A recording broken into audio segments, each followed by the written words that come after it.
Thank you. Good evening, ladies and gentlemen. Thank you so much for joining us tonight for yet another engaging and exciting edition of HR Mentorship Learning Series. Tonight, we'll be looking at a topic that is very relevant to taking your career to the next level. The topic is managing your corporate person, managing your corporate personnel. And the facilitator is somebody who is making giant strides, somebody who has earned the stripes and is capable of guiding, leading, coaching us in this direction. Ladies and gentlemen, our facilitator tonight is Pamela Elachi. She's an associate at Institute of Personnel Management of Nigeria. She's a senior in the Human Resource International.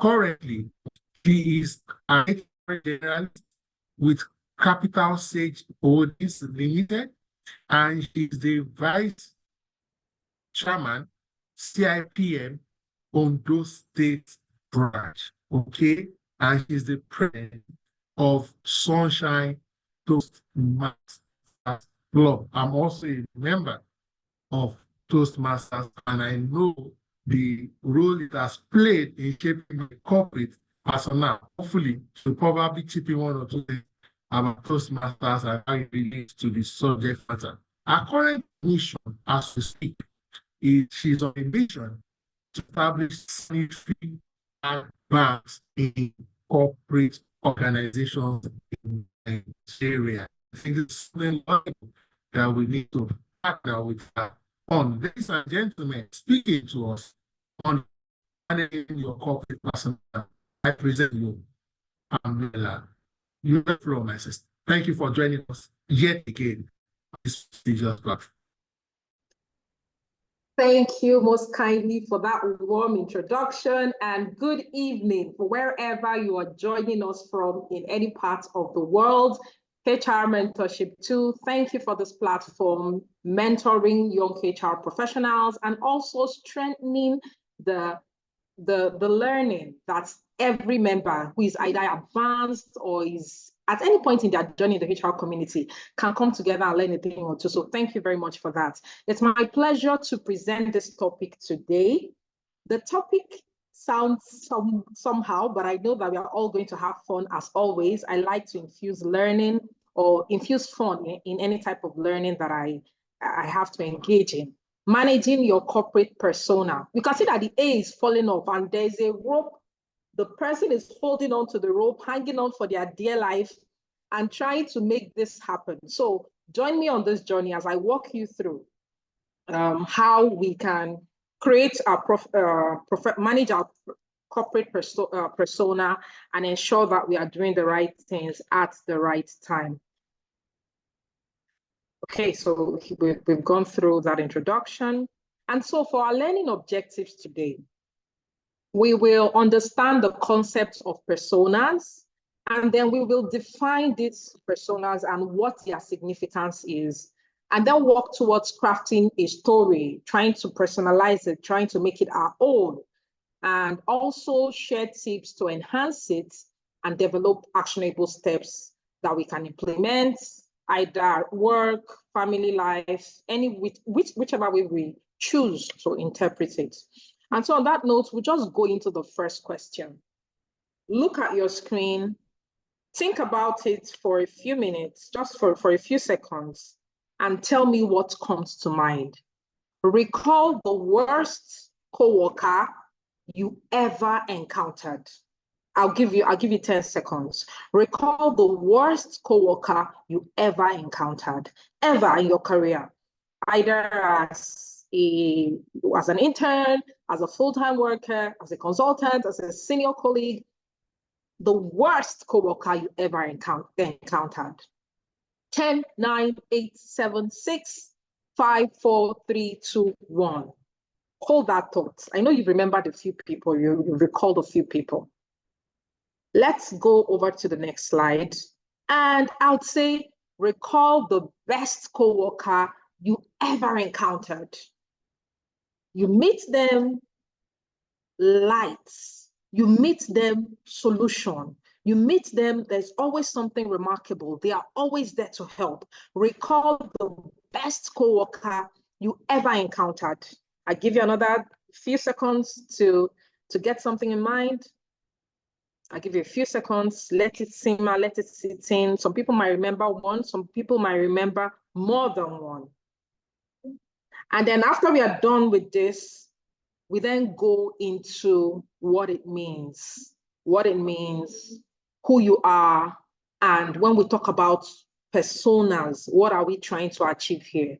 This quote from Jeff Bezos says, your brand is what people say about you when you are not in the room. The first two questions I asked, who or recall the best and the worst coworker you have ever encountered? Those people are not here, but you just recalled somebody or more than one person right now. You remembered exactly how somebody made you feel 10 years ago. You remember the kindness somebody had shown you 5 years ago. You just did that on this call. I will not ask for names, but I know that you have been able to recall people. Your brand is what people say about you when you are not in the room. This is important because personas have different definitions. And of course, depending on the field you go into, you would have something different. So in psychology, it says that the persona is a social mask or facade presented to the outside world, concealing their true thoughts, feelings, and identity. So it means that in psychology, when they define persona, they're just saying somebody is putting on a face, someone is putting up an act. This is not who they really are, but this is who they are presenting. If you go to literary works, it talks about a character that is assumed by a writer or a speaker through which they express their thoughts, ideas, and emotions. So this is when people write a book and they write it with fictitious names, or they put up a play and they have, that is not just their name, but they just use that persona to put out that particular literary work. In marketing, we have that this is a fictional representation of a target audience segment based on demographics, psychographic, and behavioral data. So in marketing, they put one or two things together and they say, oh, this particular audience is 26 years old. They just have a new job. They will need to buy a brand new car in the next few years. And then they target that person just to ensure that that person gets to receive whatever marketing strategy that they want to deploy. In the theatrical field, this is a character that is portrayed by an actor on stage, embodying specific traits, mannerisms, and motivations. So this is when an actor is playing a firefighter in one movie and playing the object of someone else's love, or is just playing that wicked person. We all know the popular one where we say, Mama G, Patience Ozoku. We say, she's a very wicked woman because she has embodied that character in the past. She did it so well, and it is so believable that we do not realize that it might be a different person from who she is. It is just the persona that she had put on to act that movie. Quite similar to what is happening in marketing, same thing digital, when there's a profile that represents a typical user of a product. So for those who are familiar with user demographics or user personas, this is what they talk about. When they try to target someone or target an audience, they merge different characteristics of their audience and then put that into personas to be able to reach out to them directly. And then in the HR field, we have an employee persona, so which is a fictitious or a fictional representation of your ideal employee based on market research and real data about your existing employees. So you want to hire people, you want to staff a particular section. You say, oh, I want to work on my sales team. They need to be this, they need to be that, they need to be outgoing, they need to have great communication skills, they need to have a charismatic character, they need to be unforgettable, they need to have fantastic, or they need to be fine in some areas, they need to be detailed. you have all those things, you put it together and you say, oh, this is the persona of the employee that I want to work in this space. Why is this message important? It means that this is something that you put together. You can go and, it's like cooking soup. It's a recipe. I need 1 cup of this, 1 spoonful of this, a measure of this, and that is how you're able to create this persona. Because according to all these different definitions we have seen here, most of them are either fictitious characters or characters that get to be assumed just to be able to achieve a particular aim. So I'll give an example here. This is a sample of a marketing persona. It's sourced from Fit Small Business. And here they have brought out a persona that they want to reach out to. So they are talking about how to reach out to this person. Of course, they'll get the basic information, their age, their profession, what do they do, what's their background, what influences them, what behaviors do they have, what goals do they have for the future, what are their aspirations, what are their challenges, what are their pain points, how can we help this person, and how do we generate a marketing strategy that just fits this particular person. So I'm trying to make you to get the drift of what we are saying here. This is also another, this is an employee persona sample, where we want, as HR, we want to employ people. And then we are asking, oh, we need, for this particular role, we need someone who is a tasker. We need someone who can sit down, focus on his skill, focus on a particular project, get it done, delivered. No long story, no excuses. We need a tasker to do that. We need a builder. We need someone who can walk into a space where the culture is not yet set in stone. We need someone to be able to pull people together, make people have conversations, someone who is friendly, warm, can build team spirit. We need a builder. We need an achiever. We need someone who is high energy, who is obsessive. Yes, they are achievers. They are highly focused on what they want to make happen. They might leave out a lot of things along the way, but because they are an achiever, depending on the project you want to execute, the person would be like, what I need in that role is an achiever. I need a socializer. I need a coaster. A coaster is someone who is right there, they're pessimistic, but you need them on that team because you need someone to second guess everything you're doing. You need someone to question if what you're doing is right and if you're actually doing it well. So you have people who have, these are fictitious characters. Like I said, these are fictitious characters who have been put up, who we say, oh, this is what we want in this particular role. This says that a corporate persona refers to the professional image and identity that an individual projects within the organizational environment. Everybody is not the same, but when everybody comes to the table, everybody has different characters that they display depending on where they are. And this persona is what will help you to build trust, build credibility, and respect among the people you work with, among the external stakeholders that you interact with. They can remember you 10 years, 15, 20 years down the line. They can say, I attended primary school with this person, and I know that this is what this person is capable of.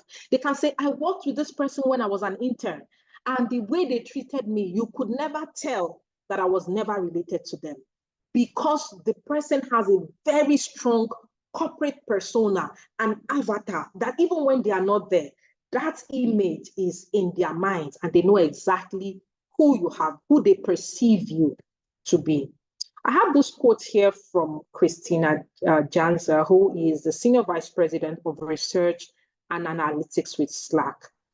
She made a statement that says that whether you have 5 or 5,000 people, every workplace has a unique ecosystem of personalities, skill sets, and working styles. What this means is that the moment a work environment changes, the moment the ecosystem changes, the people will change with it. So the moment person A works in environment A, they will behave a certain way. If you put them in another environment, their behaviors will change because they are responding to the ecosystem.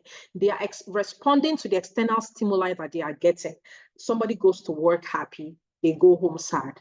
They go home, they go to work happy, they go home sad. What do you expect will happen? The person's persona will change. They will be hostile. They will not be friendly. They will do their tasks haphazardly. They will not finish tasks. In fact, when they finish them, they will do it grudgingly. You would see that environment, that ecosystem is not friendly. It's not something anybody looks up to. People are going there just because they need to pay bills. They are not going there because they want to change the world, because they want to support, because they want to meet or reach organizational goals. That is not the case. They are just there to count space, count time, and look for the next promotion, or they're applying for roles and they want to leave. So whether you have 5 or 5,000 people, each ecosystem is going to bring out different working styles, different personalities, and different skill sets. So let's look at this picture right here. It is a clown. And I sourced this from the LinkedIn page of Workthera. And they said all employees have a corporate persona they wear to work.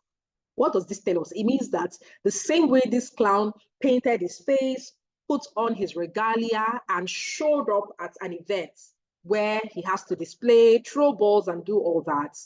This is the same way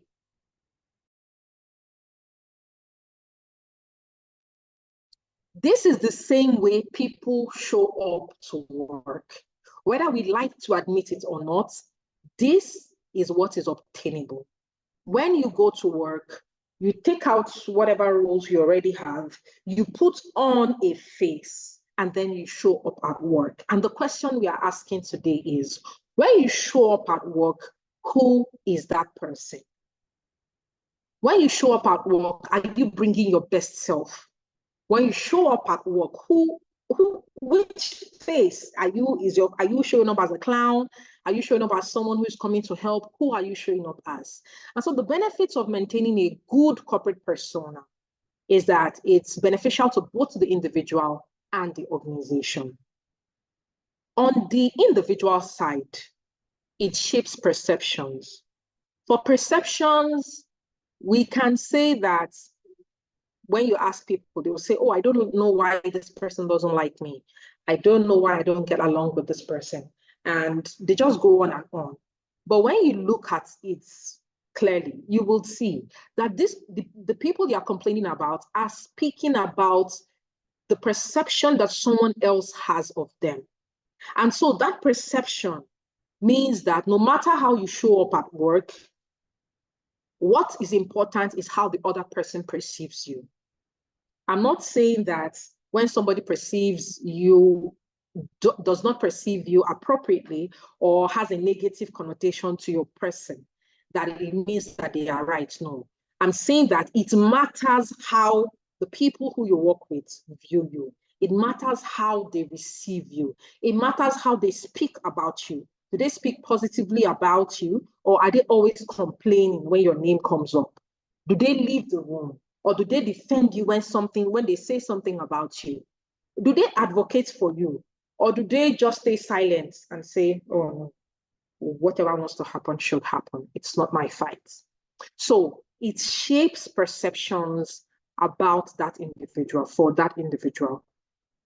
Secondly, it builds trust. Apologies for this. It builds trust and drives success. How does it build trust? It means that when you have a corporate persona that is trustworthy in the sense that people who work with you know that they can divulge you are discreet about information, you are confidential. There's something that's about to happen. You have a conversation with senior management, and it stays that way because senior management wants it to stay that way. You have a conversation with a team. You have an agreement, and it stays that way because they know that you are discreet. They know that that information will only be available when it is officially supposed to be available. People know that when they need help, they can reach out to you, and without asking, you will make it happen. They trust that even if they don't like you, they trust that you will get the job done. Even if they don't have fancy things to say about you. I don't need to like Tunde. I just need to know that I can swear that if Tunde has a task, he will make it happen. I may not like the way he communicates. I may not like the way he handles certain things. But when it comes to his work, I trust that he will deliver. For the individual, it enhances credibility. It means that when push comes to shove, they know they can rely on you. They know they can rely on that individual. It reflects personal values. For an individual, what it means is that that person that they project in the workplace, it reflects who they are internally. Recall that all the personas, all the examples of personas we have given is a face that someone has put up, is a character that they have assumed to show up at work. So the question is, when they show up, who are they really? And so this points to the fact that it reflects who that person is internally. It reflects who they are in their home. It reflects who they are when nobody is watching. The next one we have here for the individual is that it opens doors for opportunity. So when I see somebody that is maintaining a good corporate persona, easily, I can have a conversation and I can say, I don't know this person, I have never worked with them before, but just with one conversation I have had with a stranger, they tell me that this person is trustworthy, they are credible, I can do business with them. What does that mean? It means that it has the opportunity to open doors for the individual. It also propels career advancement and establishes a lasting impact. Career advancement, so many options to choose from. Establishing long-lasting impact. On this call, you have recalled a few people just by saying the worst and the best. Imagine that you had $1 billion contract and you had to reach out to somebody that will deliver on something. Who will you call? You will call someone who has a good corporate persona, who you have worked with in the past and who you know will get the job done. And that is the reason why we say for the individual, having or maintaining a good corporate persona creates or establishes a lasting impact. And then on the organizational side, it reflects the organizational value because what the organization encourages or does not penalize is what thrives. So if the workplace is, we have this common word we use, toxic, if the workplace is somewhere that there's no psychological safety, if the workplace is a place where people cannot be their best selves, then of course, the personas you would see within that workplace are show-offy.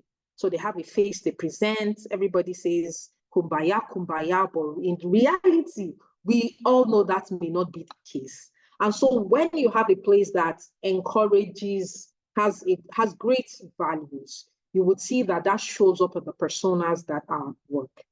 Cohesive brand image.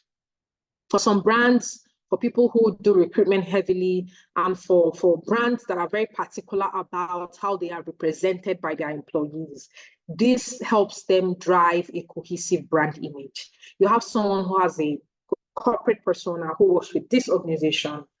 You go out on LinkedIn, you go out on Instagram, you go out on LinkedIn, oh, perfection.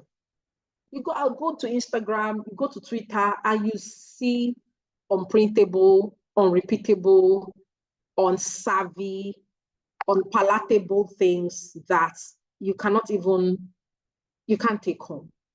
So if you're particular about, if an organization is particular about a cohesive brand image, you need people that will be out there, and I'll point to that person and say, oh, this person works for this organization. And everybody says, oh, definitely, I would like to work for that organization just because that person is there. It strengthens organizational culture. Having that, fantastic corporate persona ensures that the organizational culture is promoted, is reflected, and is something that is replicated and is celebrated within the organization. It also fosters positive relationship and facilitates effective collaboration. If you have an organization where people talk to each other, when there's a problem, I send a mail. I have an issue with this, please help me sort it out. And when that mail is getting out of hand, I knock on your door, knock, knock, knock. We need to make this happen. We talk over it, we get it done, we go back to our meals, and it is closed. But in a place where there is no effective collaboration, there is no positive relationship, what happens? We have a problem over the mail. I complain about something. We start throwing bottles via mail. And then that mail trail can last from now till the next 7 days. Nothing gets resolved. We've exchanged bad blood. And where does that leave the organization? It means that tasks will just remain unclosed, unfinished, and who gets to suffer? Bottom line. So these are just a few benefits of maintaining a good corporate persona on the individual side and also for the organization. Then, based on the information that we've received so far, in terms of why it is important to have that corporate persona, so this time a corporate persona story, what we are talking about here is that you then need to get a basket and go shopping. And go shopping for the best. So when you go to a supermarket and you need to shop, you go to the tomato, let's assume you're in the open market, you want to buy tomato, you touch it. Is it hard? Is it soft? Or is it about to get rotten? No, I'm not taking that. You take the best. You want veggies, you get the freshest of vegetables. You go to the aisle where they are selling maybe fast moving goods or maybe edible goods. You check the expiry date. Is this about to expire? Is this something I can consume? You take the best one. You see products that you've never seen before. You look at it and you say, oh, I think I like this. I don't like that. You shop for the best. And so we are asking, craft your corporate persona in such a manner that you're focusing on the best parts of you. You are trying to ask, in terms of how I communicate with people, is my communication positive? In terms of how I relate with my coworkers, am I somebody that people do not like to work with, people do not like to interact with? And then with that, I can focus on impactful memories. So what are the things that I've done in the past that I really would like to share? What are the things that have happened to me while I was at work that I can really say, oh, while I was an intern, this happened and this is what I learned. And I put that in my corporate persona basket. I move on to the highlights of my professional growth and say, I studied in secondary school. I have SSCE, or I have GCE as the case may be. I have NECO. I wrote JAM so time. I went to this university. I have this diploma. I have this advanced degree. I have this master's program. I'm working on my PhD, and so on and so forth. Highlight your professional growth. And then you actively embrace authenticity. Lots of times, there is this thing about projecting an image and getting lost in that projection. Because most times we lose ourselves in trying to be who we are not, in trying to fit into spaces that we are not familiar with. Connect personal goals with the company vision. So when you're crafting your corporate persona, please look at how you align your goals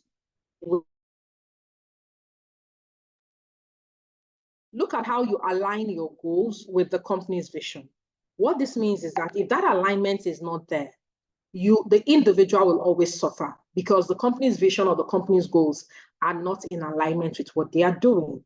So even if you have personal goals that you pursue, make sure that they align with the company's vision. And that is the only way that you can show up as your authentic self.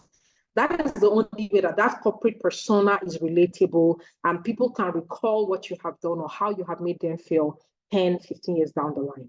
Share your story. When you have crafted, you've shopped, you know exactly the skills that you need right now, you know exactly who you are, and you already know, oh, this is where I want to be in the next 1 month, in the next 3 months, by the end of 2024, by 2025, this is the plan I have for myself. This is the room for growth. The moment you do that and you then start ticking it off one by one, sharing your story helps you to see where you need to adjust, helps you to see if there's something you're projecting that people are not resonating with, if there is something that you need to change, if there is something that needs to be reworked. Sharing your story is where you will get this feedback. So I put here, seek feedback, seek constructive criticism. Some people are not open to feedback. The moment you tell them something about themselves that they are not in consonance with, then you started a fight. In fact, you don't buy markets. And so seek feedback actively to the point where no matter the situation, you can say, we had this interaction. I know this happened, or I know things went south, but can you please give me feedback on how we can ensure that this does not happen again? And then you will see them say, oh, it wasn't that what you said was wrong. It was just the manner in which you said it. And that really took me off. Or it wasn't even what you said. It was the fact that you made these statements. And it triggered something that had happened to me 2 years down the line. And I just felt that this is what was recurring again. And then just having that conversation with people will help you to shape your story, will help you to adjust who you are, or to calibrate yourself to be able to push out a good corporate image that you can defend. That is your authentic self. And then lastly, here we have, then maintain your desired persona. It means that after you have gone through the whole 9 yards, after you have seen, oh, what are the challenges? What do I need to do? How can I help this person? You then need to ask, how do I help myself? Helping yourself means that you now start shopping for these good characteristics that you want to see in yourself. You start shopping for the skills that you feel that once you have, it will help you develop. And then maintaining that desired persona is how you keep interacting and keep being relevant in your workplace. How do I enhance my corporate persona? The first one I have down at the bottom is authenticity. And here we are saying that it is not about projecting a flawless image, rather, it's about being genuine and true to oneself. In this day and age of social media, of LinkedIn, of Instagram, on Facebook, if you go to LinkedIn, they'll tell you, LinkedIn is a place where everybody's perfect, everybody has the perfect job, where a pen fell down on the road, and then you put a post up on how that pen saved the life of 1 million people, and how you're the shiniest person in the whole world. And if you go to LinkedIn and your mind is not strong, you'll be having high BP, you'll be having depression, because you feel every other person is better than. But the truth is that while that is people posting or people projecting certain parts of their lives, it does not mean that that is all of it. They are just putting out the ones that fit with their corporate persona and the ones that they want you to see. And so most times it's not about that flawless image where you say, oh, this person can do no wrong, or this person is the perfect employee, I need to hire them. And when they get into your system, you realize that they are as toxic as the ones you already had. So authenticity is the key. The moment you lose that authenticity, then you become every other person. You see this person posting about this, and then, oh, this certification, you run and get it. You see this person posting about a school that they attended a short course in, you run and get it. You see this person, and then you're jumping all over the place because you are not standing in your own truth. So authenticity is key to enhancing your corporate persona and ensuring that people can connect with you. The second one we have here is effective communication. The ability to communicate clearly, empathetically, and persuasively is indispensable. If you work within a team, whether you are the lowest member, mid-level, senior, or the do as I say of that team, if you cannot effectively communicate, then the problem. Because being able to communicate effectively and being able to persuade your team is how you excel, is how you succeed, is how you get things done.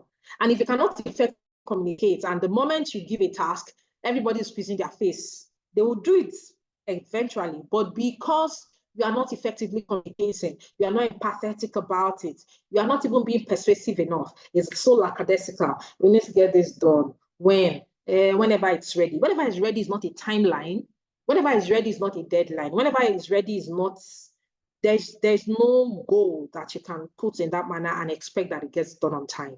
So being able to effectively communicate means that you actively to find ways to learn how to communicate in meeting rooms, person on person, in larger spaces, in networking events, you have to find ways to communicate effectively. And that is how you put yourself out there, and that is how people listen and hear what you have to say. The next one I have here is online presence.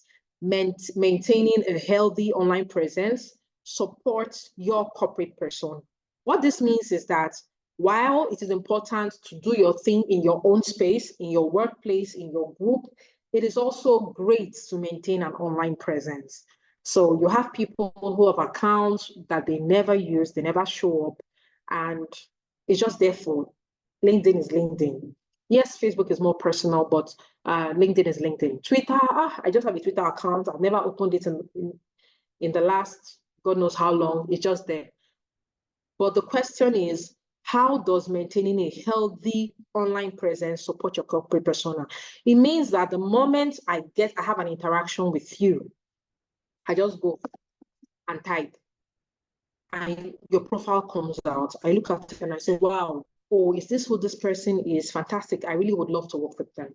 I really would love to do business with them. I really would love to continue this conversation. I really would love to network with them. Oh, I have seen that this is the field that they excel at.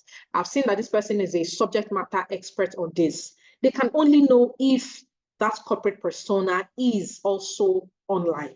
So being that within the physical workplace is great, but because there's a lot of collaborations that get to happen outside of the workplace, it is also great to have an online presence that can speak when you're not in the room.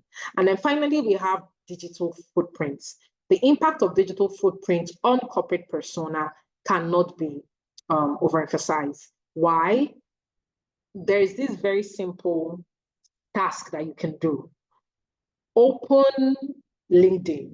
I don't know when you open your link. I don't know how old or how young your LinkedIn account is.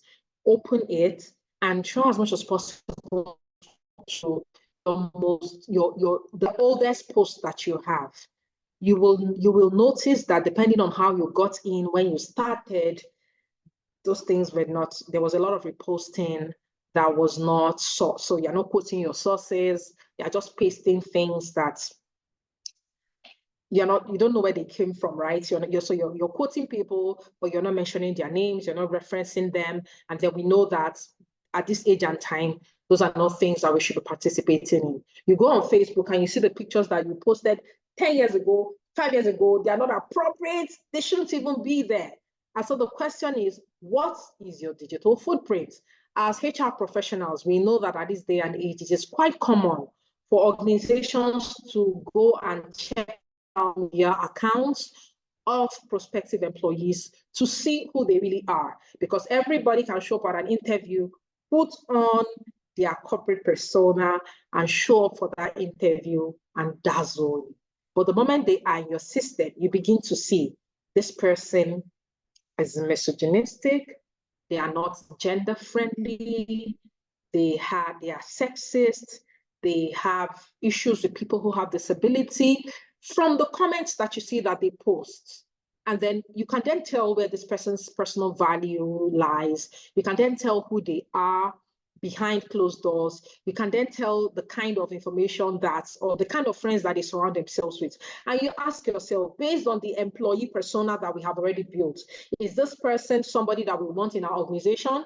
Yes or no? So you see, directly, your digital footprint can affect who or how your corporate persona is represented.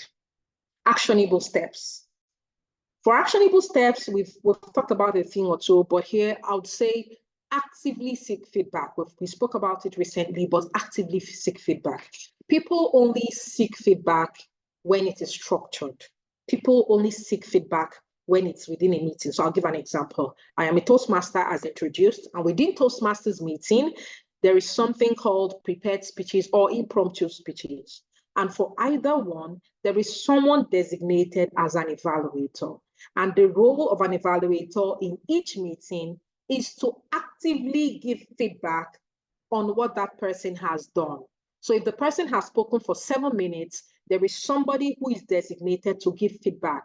And the person would say, I like how you spoke, I like how you did this, and I like did that. But it would be great, or I would love to see, or I would recommend that next time, instead of speaking to people and looking in this direction, how about you try as much as possible to have the same audience engagement, to ensure you have eye contact with everybody in the room, to use your body language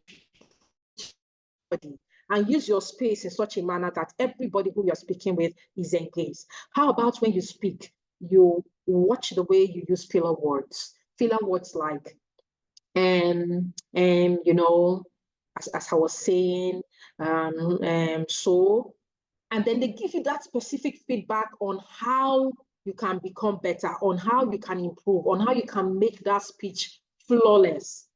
So actively seeking feedback means that in any space that you are, whether it's in a meeting room, whether it's an interaction you've had with somebody, always leave room for feedback.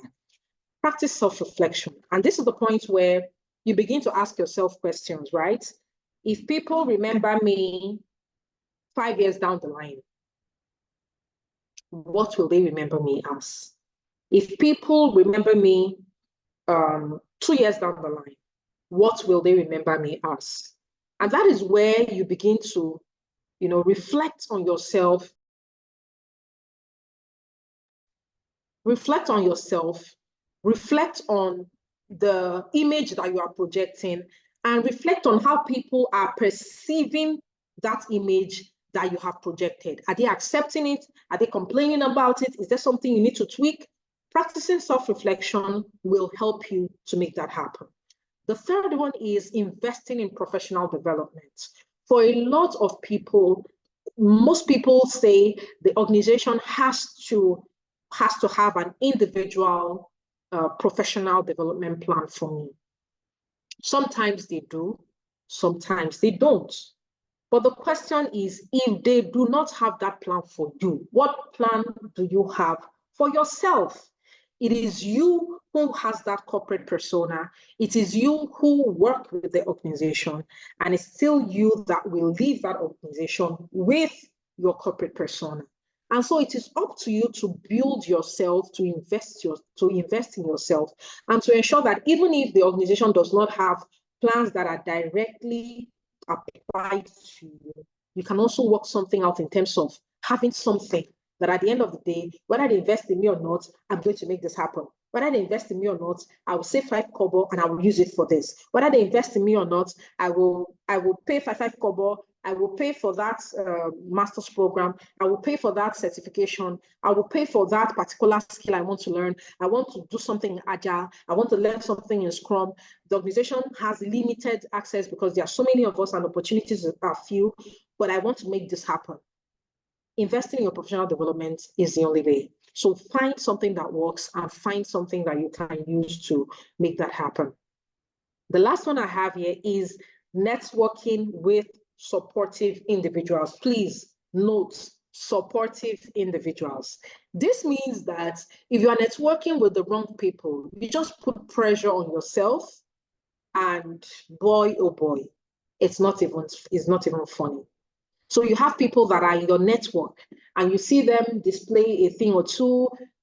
They tell you they have shiny salaries, and so they are changing things now, and they're always changing stuff. They're always putting on something new, and you're out there thinking that you're networking with the right people. If you network with supportive individuals, what it means is that team they're not there to pressure you. They are there to help you grow. They are there to help you be your authentic self. They are there to help you project the image that you are. And that image is not disaligned. It is exactly who you are that you are projecting. You are not putting on that face because I'm only humble at work. But in reality, I'm not humble. If you look from my trouble of road, I'll beat you black and blue, right? You are not projecting that image because it is not who you are. So the point here is that when you network with supportive individuals, they will help you to ensure that image you are putting out is who you really are. I can go on LinkedIn and I see a post and I say, I want to contact this person. And when I reach out to them, they are exactly who they have said that they are.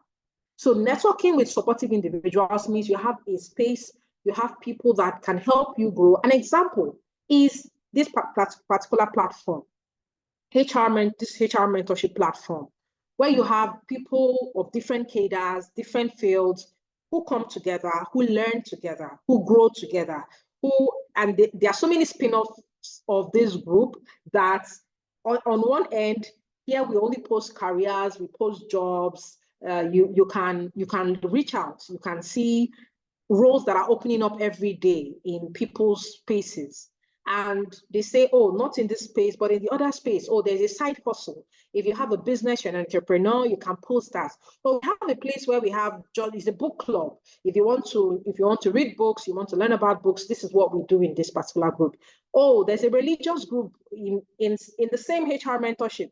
If you want to work on your skills, prayer life, and all that, this is where you are. So it means that this is a network where you can actually build a corporate persona for yourself and you can actively grow. And so the $1 million question is, which is your real face? I recall that, what do you call it? It wasn't a skit, it was a video of a young girl a few years ago that, she put up her face and they asked her, they put a question to her and she said, this is not my real face, right?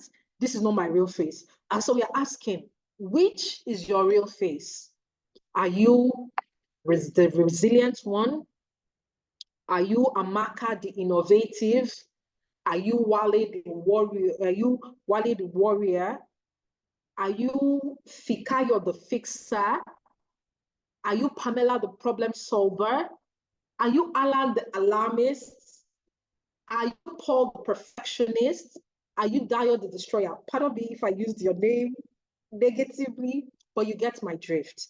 The question is that as you look at that screen or that dashboard of the persona that you wish to project within your workplace, within the space that you operate. So this can be at home, right? This can be at work, but keyword or highlight is on corporate. So when you are in those spaces, which face are you putting on? Which character are you embodying? And which person are you? Which person is showing up in those spaces? Are you the resilient, the innovative, the warrior, the fixer, the destroyer, the perfectionist, the alarmist, the problem solver? Go back to the question I asked initially. Recall the best employee you had ever worked with, and recall the worst you had ever worked with. Remember that these are real names. And the question is, when people are asked that question, who will they recall you as? The best or the worst? And so I give you a charge. Make it happen. Number one, find the gap. Number two, get set, get to work, start shopping, put things in that you feel that will close that gap of your learning curve, of being this person, being this authentic self that you are projecting at the workplace, having the goals of your personal goals and organizational goals align in such a manner that that space that shows up at work is the one that can make things happen and that can change the world. And third, go and build your authentic self. And on that note, we would end with this particular slide. Who can recall who this person is? So let's engage the chat room very quickly. Let me find my chat box. Let me find the chat box. I cannot see it right now, but the question is, who is this? Who is this? Who is this? Who be this? Actually, it's who be this. It's not even who is this, it's who be this. I took the screenshots from the Twitter page of this particular individual, Jan Ross, and he put this title, while making the perfect selfie in Lagos, 350 meters long and 60 meters high line between Sterling Building and Oil Rig. Ideal Lagos, Kilo Shele Oya now. What are we trying to highlight here? This individual came to Lagos. There was so much buzz about it. He's a zip liner and he's known for possessing nerves of steel. He's an Estonian slackliner who is a three-time world champion and the holder of numerous world records. Underline that. And then he went on to say that slacklining is a sport that involves maintaining balance. So two things. The introduction of him here just says he's an Estonian slackliner who is a three-time world champion and the holder of numerous records. When they call your name, what is the next line that will go underneath it? That is who you are. That is the corporate persona that you are projecting, and that is who people perceive you to be. And in the second sentence, where it says, slacklining is a sport that involves maintaining balance. Please, people of God, look at how high up this young man was. Just on a rope, not a beam, just on a rope, on this height, 350 by 60 meters. See how high he was.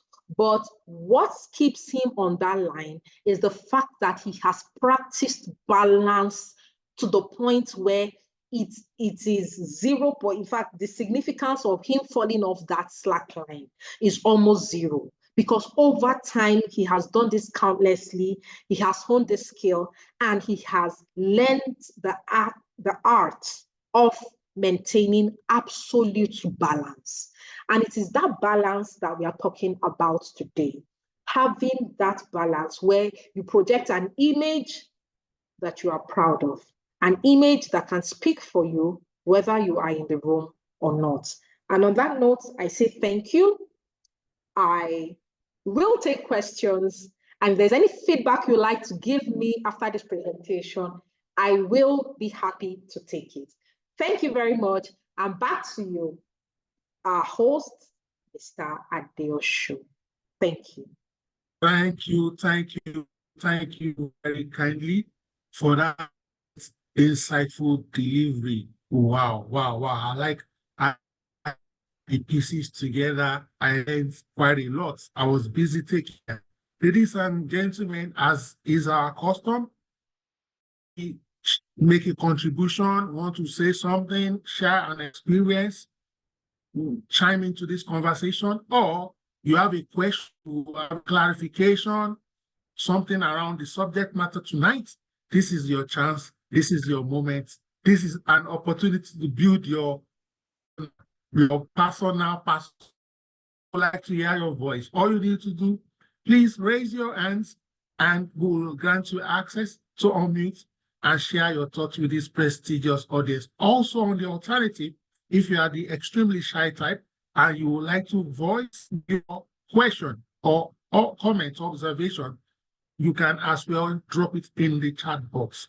I will take your voice and let us hear your thoughts on this subject matter. I'm looking forward to who is going to speak first. I'm carefully looking at our hands to see if any virtual hands will be up so that we can hear from the members of the audience. Or you just even want to say thank you to the facilitator. That itself is also something worth, voicing out. Ladies and gentlemen, I see that the chat box is very busy, and I'd like to say thank you to everyone. I can see obvious applause. I can see eloquent adjectives. For example, somebody said that session was absolutely amazing. Blessing says this is so beautiful. I'm more